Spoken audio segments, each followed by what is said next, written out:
Hi, everyone. Good morning. I am doing a live from the Exodus house on this glorious what Wednesday morning, looking at all of the boats on the horizon.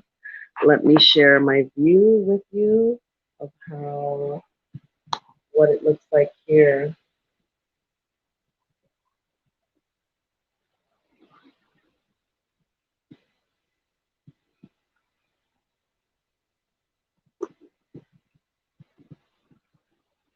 I hope it's not too patchy. But I wanted to do this live on staying put.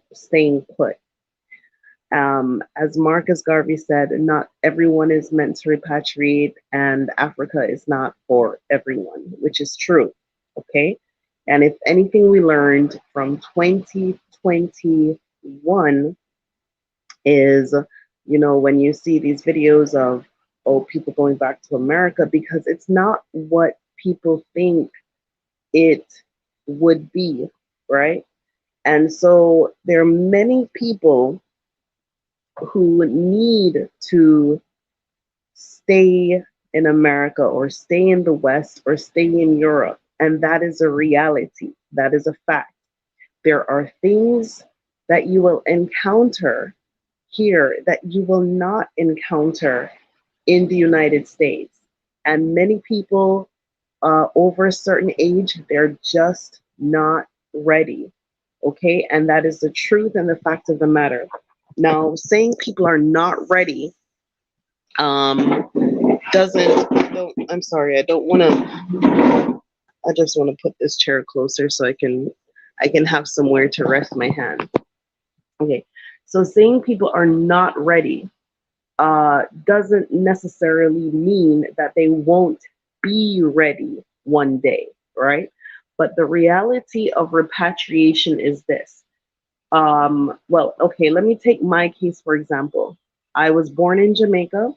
It is a very difficult country. It is a very tropical country, and so I migrated to the United States not once but twice. And so for me, navigating Africa was is normal. Okay, this is normal to me. But when you come here, there are things that you will see that are not normal. You're going to see that the postal service that you're accustomed to in America isn't there. Sidewalks aren't there. Lifestyle of how you are accustomed to ordering things aren't there. Some people migrate with children and they have legal issues where they can't stay in Tanzania and they have to return to the United States. There are many obstacles aside from just living in Africa.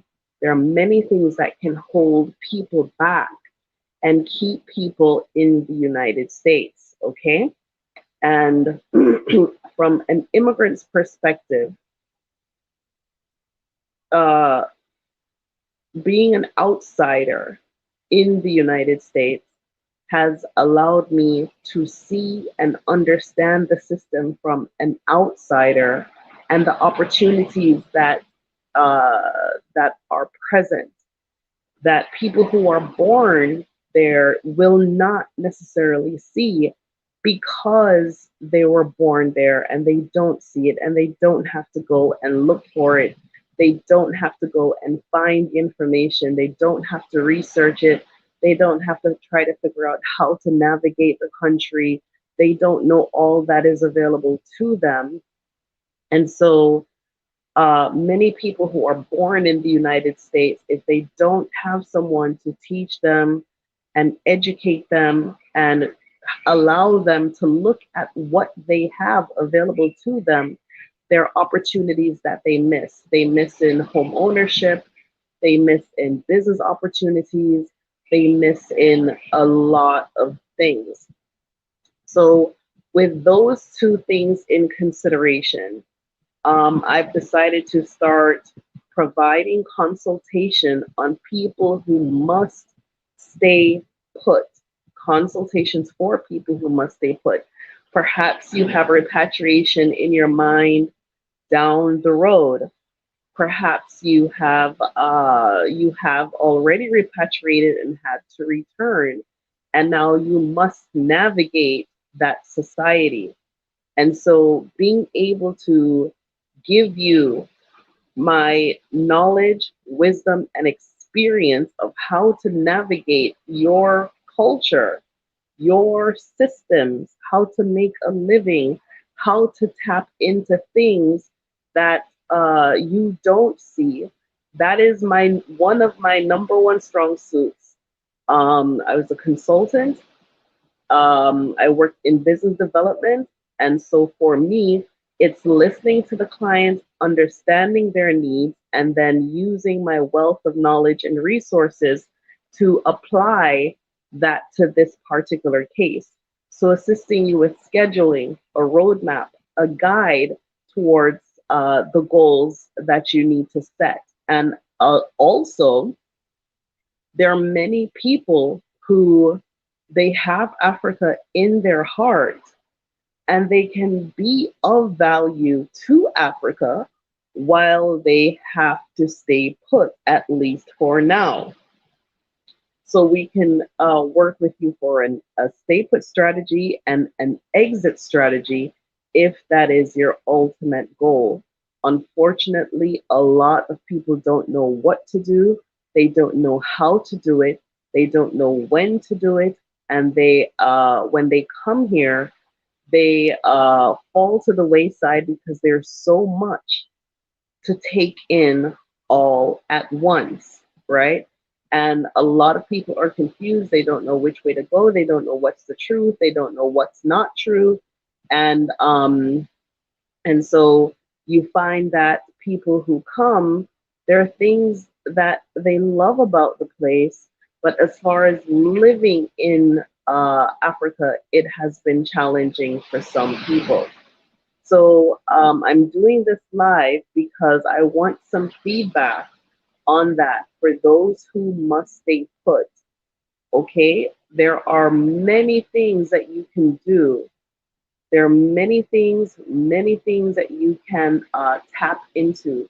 You're living in, if you're in the West somewhere, you're living in a country that has some powerful resources, that has powerful opportunities, that has things to do that I cannot do, that I can't participate in because our structure isn't set up that way.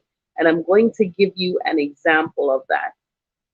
One example is, let's say, for example, I'm going to go back into my history from web development, right? When I first developed this app for trade with Africa, trading from China, purchasing goods from Africa to China. That was the primary goal of the trade app, right?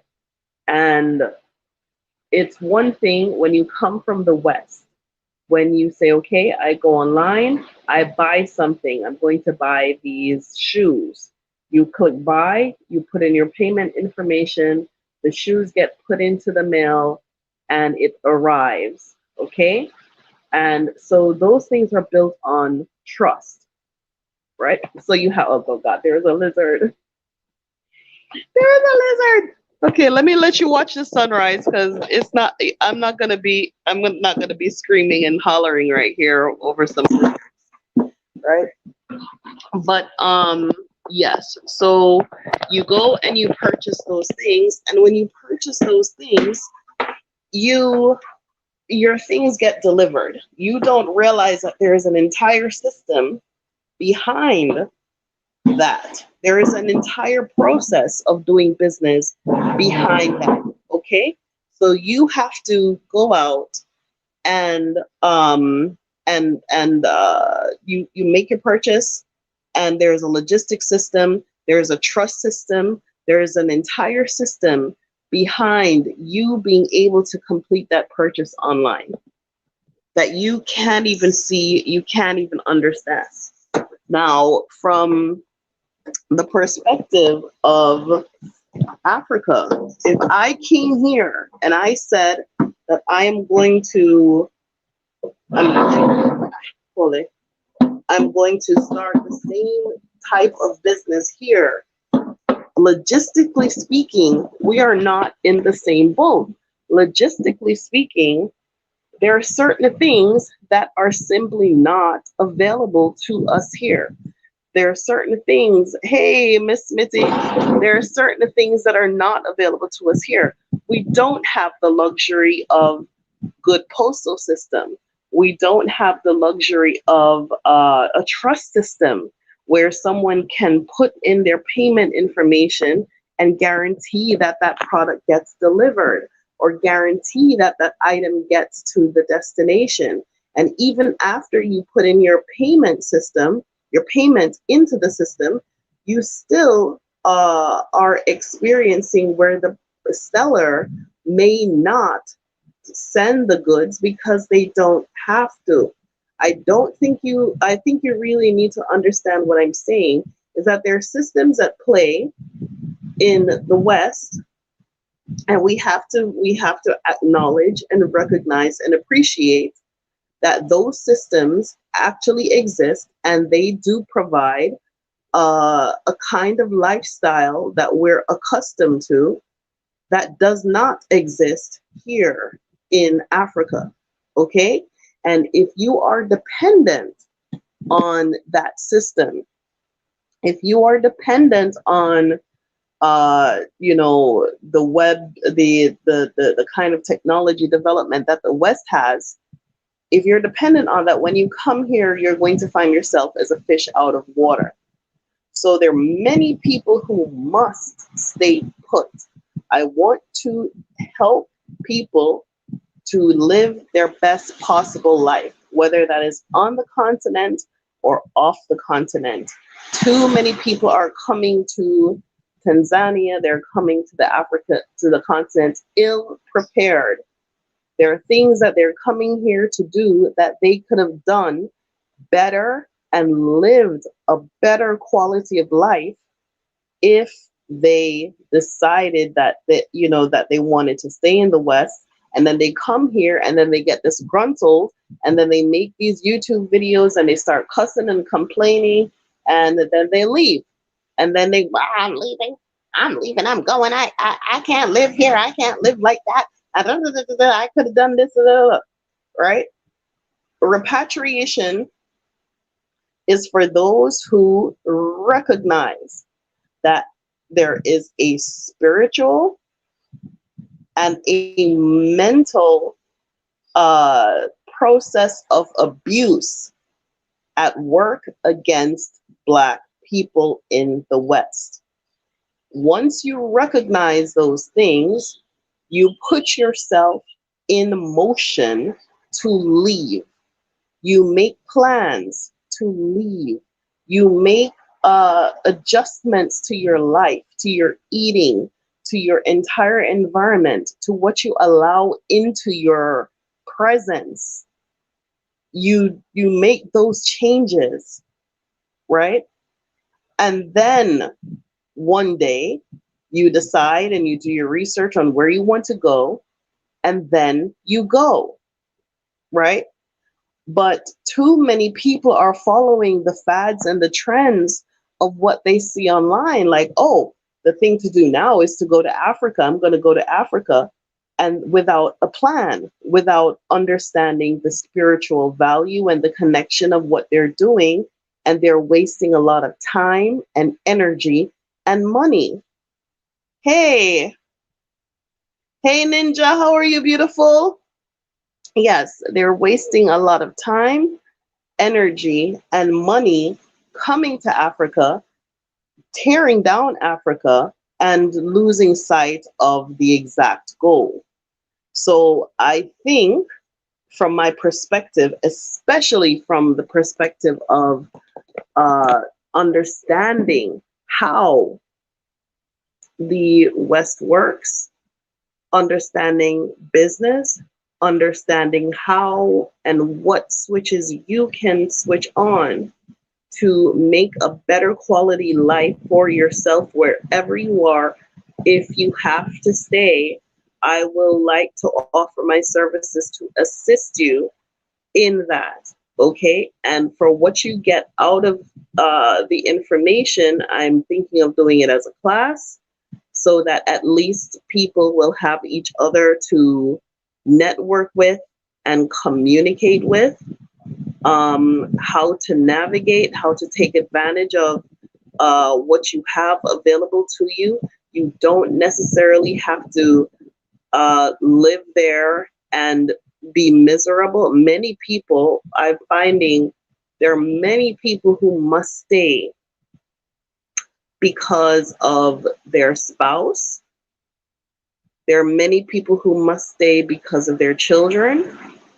There are many people who must stay because of their job or because they don't have certain things available to them to leave.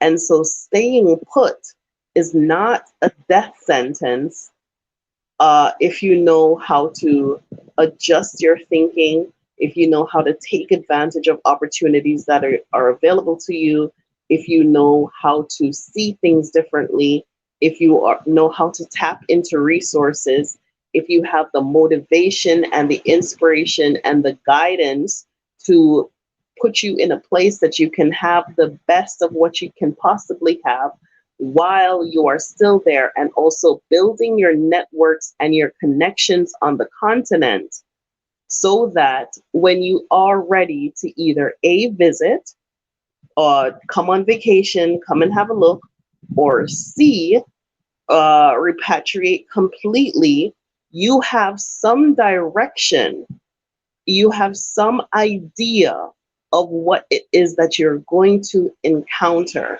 So I think staying put doesn't necessarily mean, oh, you're going to stay there forever, but staying put could also mean developing yourself for the possibility of migration in the future in wherever you choose. Okay.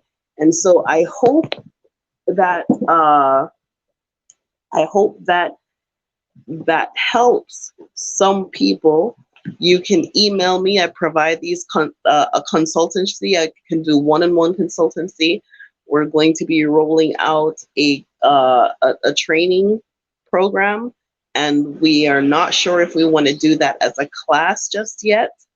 So that we can go through modules of assisting people in guiding themselves on how to actually live in the country where they are. A lot of people don't know, right? Hey, thank you. Yes, it's fantastic here. I came here for a meeting yesterday, and Jojo wanted to stay, and it's a lot cooler here than it is at my house. And I decided that I was going to stay the night. So we stayed the night here, and I'm at my favorite spot watching the sun come up. And I decided to, go ahead and talk about this that's been on my mind. A lot of people leave. What I find, what I have been seeing is a lot of people are running away from Africa and not necessarily running to Africa, right? And, running from America and not running to Africa, right? And there are things that you can do that you can benefit from in that society. There are ways of making a quality lifestyle. There are ways of producing your best self. Of course, the dangers of racism and police brutality and social brutality exists. But in this new age where we have access to, you have social media, you have the internet, you have all of these things. You have a tool. You need to start looking at them as tools. And I see the internet as a tool, as a very, very big tool. I was exposed to computers at a really, really early age. I became an investor in tech stock at, I think, 19. My first investment was in a company called Premier Technologies, which owned WebMD. I was blown away by everything what these companies were able to do online.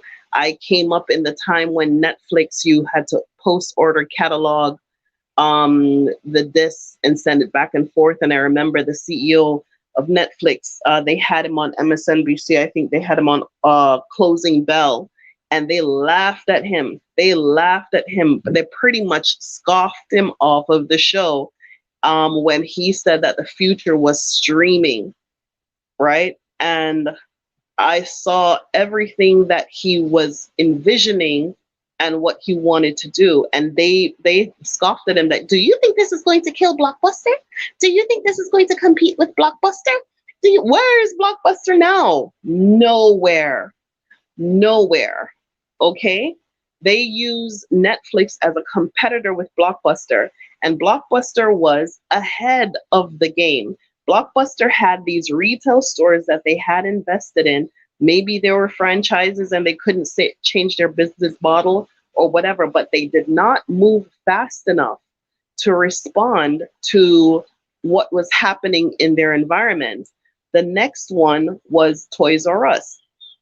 Toys R Us had an opportunity to, when eBay was coming up big and Amazon was coming up big, Toys R Us had the opportunity to partner with Amazon so that they can sell their toys into Amazon. And Toys R Us looked at Amazon like, who the F are you? We ain't gonna partner with you. We Toys R Us. And the same was FAO Schwarz, which were the major toy companies in America. And they did not see the value of partnership because they had the money. They had the money. They were first on the scene. They thought because they had enough money and enough resources that they could crush Amazon without recognizing that they were living in a changing playing field.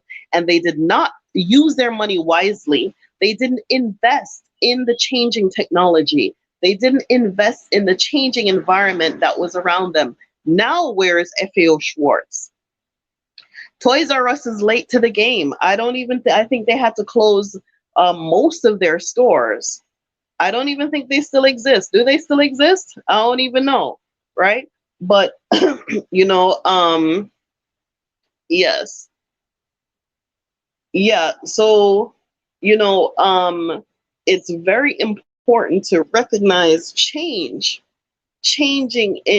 on the field that you're playing in, right? And so I'm telling you these examples in technology because I wasn't an early adopter. I was an early investor.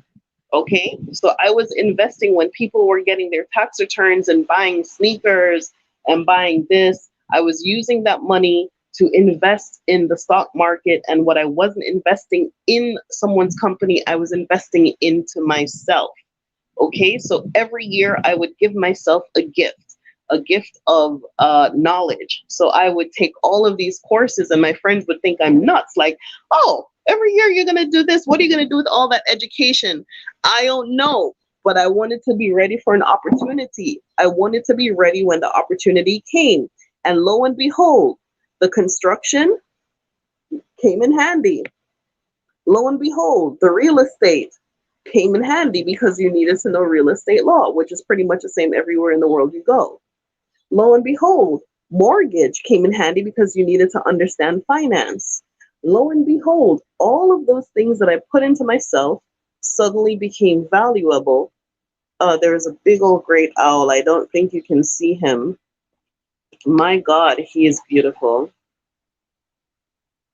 He just came over here and interrupted me, but he's in a tree. Hey, hi, owl. You're beautiful. I see him flying sometimes, but I've never seen him like where he is and he's looking straight at me. But anyway, So those are some of the stories, right, of people who didn't pay attention to what was happening in their changing markets, and they got left behind. They got left behind because they didn't see.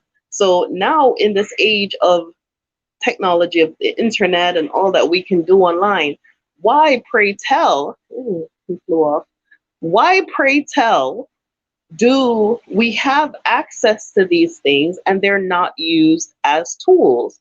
Why aren't we using these tools? Why are we consumers rather than producers of the technology, especially the fact that the internet itself, the web of connecting businesses to businesses through a particular protocol, was developed by Africans, was developed by an African in Ghana. Why do we have these things? Why are we using social media as entertainment rather than using it as a service? Okay, you have to think in concept of, I'm sure if you all live in the West, you pay some kind of bills for where you live, right? Let me just put my information here. Let's see. Let me just put my email address here, right? So yeah, so this is about guiding you in your staying put journey, your journey to eventual repatriation or not, guiding you towards a better quality of life. Okay, and I feel like I am leaving a lot of people behind when all I'm talking about is repatriation, and there are many people who need to repatriate and they want to get the hell up on out of there, but they don't. They have ties. And some people are in school. Some people are in school for the next, what, for many years, and they can't just go. Some people are, they've just finally hit their stride in their business, and you know, they're hitting the switches that they need to hit, and they're hitting and they're moving along, but the wife wants to leave and they can't, right?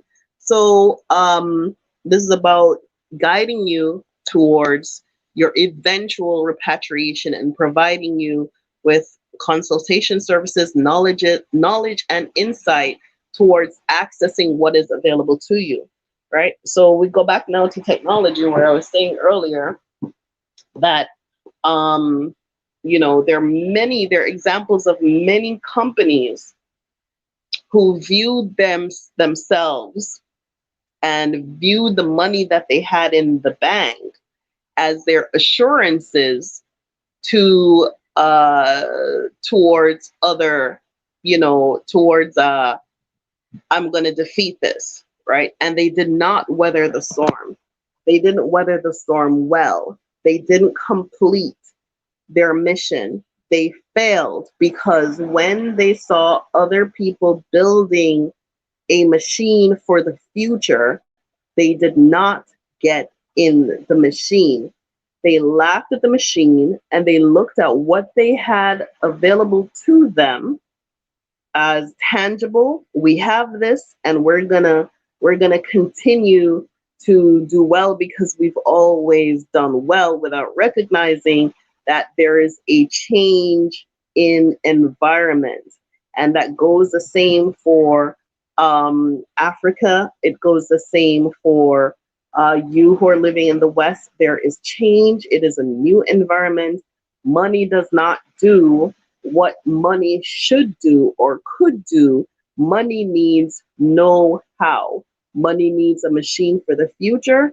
Money needs an understanding of how to navigate the changes that come.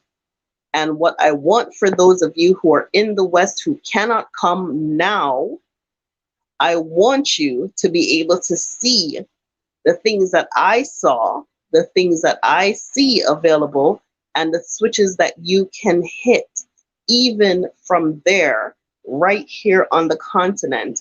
There are many things that you can do. You can invest in countries, you can invest in industries without setting foot here. You can invest in stock markets. So there are so many things that you can do. And you don't necessarily have to have a pile of money to do it. Okay, so I want y'all people, if you're thinking about coming, um, this is our website for our reservations, right?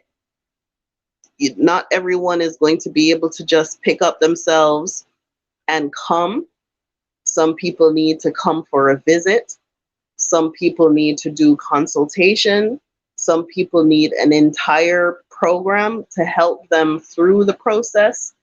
It is a necessity that you have some kind of guidance to this, because when you come here, whether you have the resources to retire here and to say, okay, I'm moving to Tanzania, I'm going here to retire, I'm going to live out my days at peace at the end of the earth, where the sunrises are beautiful and it's tropical all the time, and you have that idealistic view in your head. And then when you come here, there are so many things that you did not plan for, did not bargain on, and each of those things are costly. Each of those things require finances. So when you are just thinking on a basic level and a basic mindset, you need to understand that how to navigate this. So staying put doesn't necessarily mean I'm just telling you all how to stay in America. I'm also going to show you how to navigate your way out of that. If people who are interested in that, please let me know. Let me also put my information in here for my Cash App, so that you can, let's see, you can have that, because some people would like to, they leave comments, oh, you didn't put your Cash App information, you didn't put this, you didn't put that, right? So teaching you on how to be ready for an opportunity, how to be ready, how to survive, how to navigate, how to take advantage of, how to use the environment to your advantage. If you must stay, it is not a death sentence. You're not in the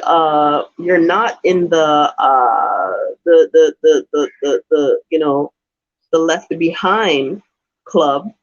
You're in the make it do what it do club, which is what I had to do for a really, really, really long time. And there are things that you can also do from the perspective of an employee. If you only have a job, if you have a little job, there are things that you can learn on the job. There are things that you can take notes of. There are things that you can apply. There are things that you can use towards your advantage, whatever your holdup is, right? I have a saying, my stumbling blocks are my stepping stones. Whatever it is that is in my way to stop me, I am going to stand on it to get out. And you have to adopt that kind of mindset. Okay? So it's one thing to say you're coming and you come here and you're not prepared. And it's another thing to say, okay, these are the things that I really need to take into consideration in regards to my life. I cannot leave now, but I know that I can do this. Okay? And so for those of you who are navigating the system, probably you're dealing with housing, you're dealing with family, you're dealing with divorce, you're dealing with children, you're dealing with starting a new business. For those of you who would like to also capitalize on your connections to the continent, whether it's purchasing goods here or being an agent there or whatever it is, we can only be strengthened through the gaining of knowledge and interrelationships with each other. My goal is not to repatriate everyone. Not everyone is meant to repatriate. And so for those people who must stay for whatever reason, I'm available to you for consultancy, and we'll be putting together a course in a classroom. So, well, I don't know if we want to do the classroom setting, but we do have a course outline And I will make that available to people who would like to purchase that so that they can use it as a guide to navigate themselves out of whatever rut they find themselves in. But just really about living your best life. You know, there's a lot of life to live. There is a lot to do to make yourself happy while you have to, stay. Right? So that's what I wanted to tell y'all. I hope that was of value to someone. You can also go back, watch over and over and over again.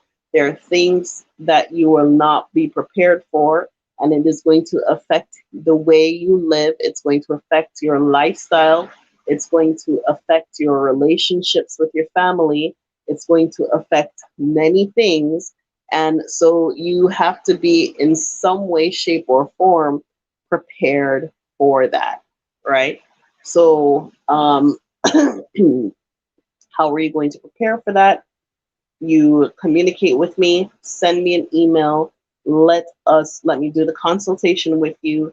Let me provide you with a guide and the services for how you can live your best life wherever you are, if you choose to stay or if you choose to come. And we also need to build connections of value for those who are still in the West. And we ourselves have many projects that we would like to see our networks and our connections expanded, not just with people on the continent, but also with people across. And so if you have any questions about that, go ahead and send me an email, and you have a great day. So let me just leave you with the view. My big hand is in the way. So this is a view. The sun is rising somewhere over there, or you can see it's super blown out. Oh, there it is. There it is. Look at that.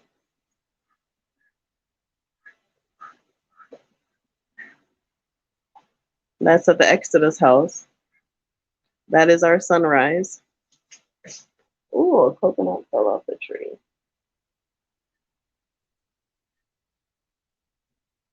Isn't that beautiful? All right, y'all. Thank you so much for watching. Just take that in, drink it in, listen to that ocean.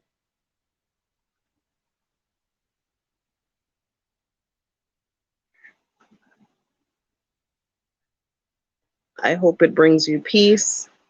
I hope it brings you light. And I hope it brings you happiness. That wherever you are and whatever you're going through, that there is a place of peace for you. All right. Take care. Bye-bye.